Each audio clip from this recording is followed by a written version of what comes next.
열린교회 성도 여러분 안녕하세요. 이 시간에 매일 성경 묵상 함께합니다. 오늘 나눌 말씀은 요한복음 6장 1절에서 15절의 말씀입니다. 함께 읽겠습니다. 그 후에 예수께서 디베랴의 갈릴리 바다 건너편으로 가시매 큰 무리가 따르니 이는 병자들에게 행하시는 표적을 보았음이로라. 예수께서 산에 오르사 제자들과 함께 거기에 앉으시니 마침 유대인의 명절인 유월절이 가까운지라. 예수께서 눈을 들어 큰 무리가 자기에게 오는 것을 보시고 빌립에게 이르시되 우리가 어디서 떡을 사서 이 사람들을 먹이겠느냐 하시니 이렇게 말씀하심은 친히 어떻게 하실지를 아시고 빌립을 시험하고자 하심이라. 빌립이 대답하되 각 사람으로 조금씩 받게 할지라도 200데나리온의 떡이 부족하리이다. 제자 중 하나 곧 시몬 베드로의 형제 안드레가 예수께 여짜오되 여기 한 아이가 있어 보리떡 5개와 물고기 2마리를 가지고 있나이다. 그러나 이것이 이 많은 사람에게 얼마나 되겠사옵나이까. 예수께서 이르시되 이 사람들로 앉게 하라 하시니 그곳에 잔디가 많은지라 사람들이 앉으니 수가 5,000명쯤 되더라. 예수께서 떡을 가져 축사하신 후에 앉아있는 자들에게 나눠주시고 물고기도 그렇게 그들의 원대로 주시니라. 그들이 배부른 후에 예수께서 제자들에게 이르시되 남은 조각을 거두고 버리는 것이 없게 하라 하심으로 이에 거두니 보리떡 5개로 먹고 남은 조각이 12바구니에 찼더라. 그 사람들이 예수께서 행하신 그 표적을 보고 말하되 이는 참으로 세상에 오실 그 선지자라 하더라. 그러므로 예수께서 그들이 와서 자기를 억지로 붙들어 임금으로 삼으려는 줄 아시고 다시 혼자 산으로 떠나 가시니라. 아멘. 예수님이 행하신 표적들은 사람들의 관심을 불러일으키기에 충분했습니다. 특히 기적 말고는 삶의 변화를 기대할 수 없었던 식민지 삶을 살았던 팔레스타인들의 일반 백성들에게 예수님은 그토록 기다렸던 단비와 같은 일을 하셨기에 또 어떤 기적을 볼까 싶어서 예수님을 따르기 시작한 것이죠. 물론 그들 중에는 예수님을 메시아로 믿으며 따르던 사람들도 있었겠지만 2절에서 보듯이 대부분은 예수님 자체보다는 예수님이 보여주는 표적을 기대하며 예수님을 따랐습니다. 그런데 그 숫자가 5,000명에 이르는 것입니다. 어린아이와 여성들의 숫자를 포함하지 않은 숫자이기 때문에 적게는 7,000명에서 10,000명은 좋게 넘는 그러한 무리였습니다. 예수님이 그들을 보실 때 걱정이 되셨습니다. 마을에서 떨어져 산 위에 이 많은 사람들이 올라왔으니 이들에게 먹을 것이 필요하다는 생각을 하신 것입니다.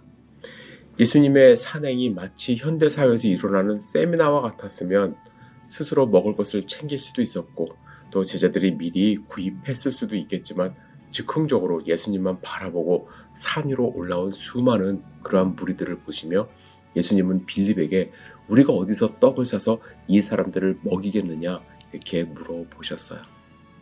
여기서 우리는 예수님의 시선을 발견할 수가 있습니다. 만약에 정치인들이나 유명 연예인들 같았으면 사람들이 운집한 것을 보며 뿌듯하게 생각하거나 또 그들의 무리의 힘을 이용해 더 큰 권력과 인기를 얻을 생각을 했을 것이에요. 그러나 예수님은 그들의 배고픔을 보셨습니다. 그들에게 먹을 것이 필요하다는 것을 예수님이 느끼셨어요. 그래서 빌립에게 우리가 어디서 떡을 사서 이 사람들을 먹이겠느냐고 물으신 것입니다. 물론 예수님은 다 계획이 있었지만 빌립이 어떻게 대답하는지 듣고 싶으셨습니다. 빌립은요 아주 현실적인 대답을 했습니다. 각 사람으로 조금씩 받게 할지라도 200데나리온의 떡이 부족하리이다.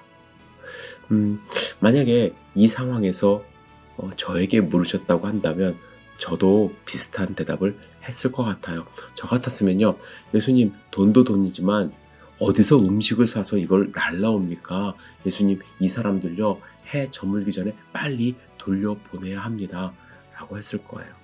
그런데 이때 안드레가 등장합니다. 안드레는 한 아이가 가져온 도시락을 보이며 보리떡 5개와 물고기 2마리가 있습니다 라고 말하며 한마디를 더 붙입니다. 그러나 이것이 이 많은 사람들에게 얼마나 되겠사옵나이까. 제자들은 현실적이었습니다. 제자들의 이러한 반응을 비판하는 분들도 있겠지만 저는 예수님 옆에서 군중을 인도하고 또 질서를 유지해야 하는 역할을 했던 제자들이 이러한 반응을 보이는 것은 그리 책망받을 일이 아니라고 생각을 합니다. 예수님도 빌립과 안드레를 책망하지 않으셨습니다.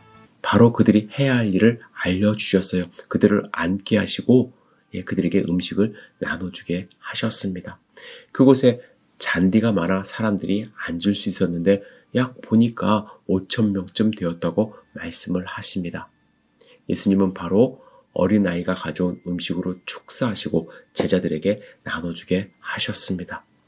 그리고 그들이 원하는 대로 다 먹이신 후에 남은 조각을 버리는 일 없이 거두라고 하셨는데 그 조각이 12바구니에 찼다고 말씀하십니다. 여러분, 오늘 표적을 통해서 우리는 무엇을 배울 수 있을까요? 저는 오늘 본문에서 예수님이 하시고자 하는, 말씀하시고자 하는 그 포인트를, 주제를 우리가 찾아야 된다고 생각을 하는데 가장 중요한 것은요, 예수님이 이 땅 가운데 오신 목적이에요. 예수님이 어떤 분이신가를 보여주는 것이 이 표적의 목적 아닙니까? 그것은 무엇이냐면 굶주린 백성들에게 체험을 주시고자 이 땅 가운데 오셨다는 거예요. 여러분, 예수님은 남은 조각을 버리는 것이 없게 하라고 하셨습니다. 물론 음식물 쓰레기 만들지 말라는 의미도 있겠지만 더 중요한 것은요, 모든 사람이 배부르고 남은 것이 있을 정도로 충만히 채워주시는 분임을 오늘 보여주십니다. 칼슨이라는 신학자는 이렇게 말합니다. 12바구니가 남았다는 사실은 거의 확실히 중요한 의미를 지니고 있다고 본다. 주님께서는 이스라엘 12지파를 모두 충분히 채워주실 것을 가지고 계셨다. 사복음서 모두 12이라는 숫자에 주목하고 있다. 포이디어의 힐러리 때부터 약 주 4세기 때부터 5,000명을 먹이신 기적과 12광주리는 유대인들을 위한 예수님의 채워주심며 4,000명을 먹이신 기적과 7광주리는 이방인들을 위한 주님의 채워주심으로 보는 견해가 일반적이다 라고 했습니다. 그렇습니다. 예수님은 우리의 필요를 채워주시는 분으로 이 땅 가운데 오셨음을 본문 가운데 알려주고 있습니다. 여러분, 세상을 보십시오. 풍요로운 이 현대의 미국에도 1,400만 명의 어린 아이들이 빈곤 속에 살아간다고 합니다. 그 중에 1,200만 명의 어린이들은 매일 배고픔 속에서 살아간다고 해요. 미국의 한 지역에서는요, 약 4분의 1에 넘는 어린이들이 충분한 영양을 취하지 못하고 있다고 말을 하고 있습니다. 털프 대학에 있는 기앗 빈곤 영양 정책 연구소의 연구에 의하면 매년 미국의 18세 이하의 어린이 중에 20%의 어린이들은 굶주림을 경험한다고 합니다. 미국에서는 또한 매일 밤 10만 명의 집 없는 어린이들이 길거리에서 밤을 보낸다고 합니다. 여러분, 각종 기발한 전자상품들이 집안과 자동차들을 장식하고 있고요. 첨단 기술 주식으로 인해서 즉석에서 백만장자들이 태어나는 지금 이러한 현실이지만 그 화려함과 번쩍임에도 가난한 사람들의 인생의 아픈 부분, 그 배고픈 부분을 덮어주지 못하는 것이 이 미국의 현실이고 세계의 현실입니다. 인간의 이기심과 욕심은 빈곤의 빈곤을 더할 뿐입니다. 반면에 예수님의 희생, 헌신, 나눔, 축복이 우리 현실 속에서 일어날 때 우리 모두는 충만히 체험을 받을 것이고 나누고 넘치고 거두는 축복을 누릴 것입니다. 여러분, 세계 곳곳에 지금 기근, 전쟁, 특별히 화산 폭발 등으로 인하여 가난과 두려움 속에서 살아가는 분들이 많습니다. 며칠 전에 통가라는 나라 근처의 해저에서 엄청난 해저 화산 폭발이 일어났습니다. 그 통가라는 나라는 지금 존재하고 있는지조차 확인이 되고 있지를 않는다고 해요. 통신이 다 끊어졌다고 해요. 여러분, 이러한 두려움 가운데 있는 분들을 위해서 우리가 기도하고 나눌 수 있는 방법이 있다면 우리의 삶 일부분을 나눔으로써 우리 현실 속에서도 예수님이 보여주신 오병이어의 기적이 일어날 수 있기를 함께 기도해 주시기를 주님의 이름으로 축복합니다. 특별히 어제 새벽에 온 눈과 비 때문에 수천 명의 사람들이 NC 지역에서만 전기 없이 지금 지내는 분들이 있습니다. 그분들을 위해서 또 기도해 주시고 또 나눌 수 있으면 우리의 사랑을 함께 나누는 그러한 삶이 되기를 주님 이름으로 축복합니다. 기도하겠습니다. 전능하신 주님, 오늘 요한복음 5장에 나타나는 오병이어의 기적을 통해서 예수님이 이 땅 가운데 굶주리고 힘든 사람들에게 충분히 채워주시고 또 나눠주시기 위해 이 땅에 오셨음을 우리는 발견합니다. 주님, 우리의 삶도 주님의 삶을 닮아갈 수 있도록 인도하여 주시고 주님의 기적이 우리의 삶 속에서 또한 동일하게 일어날 수 있도록 주여 축복하여 주시옵소서. 주님의 충만하심을 경험하기를 원합니다. 예수님의 이름으로 기도드렸사옵나이다. 아멘.